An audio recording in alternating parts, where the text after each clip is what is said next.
ఆ మాటకొస్తే మరి ఆదికాండంలో కూడా షేతు, కయ్యేను, ఏబేలను ముగ్గురు కొడుకుల్ని కన్నారని చెప్పారు గాని కుమార్తెలను కన్నట్టు ఎక్కడ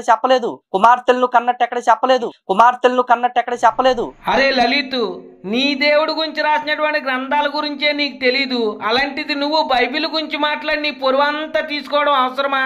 ఇప్పటికే పొరువంతా పోయినా కానీ సిగ్గు లేకుండా దున్నపోతు మీద వర్షం పడినట్టుగా బ్రతికేస్తున్నావు.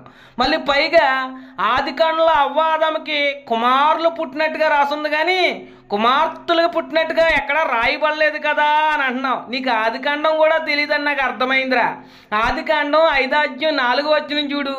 కైను, ఎబేలు, సేతు తర్వాత అవ్వ ఆదాముకి కుమారులు కుమార్తెలు కూడా పుట్టారు. వినపడుతుందరా?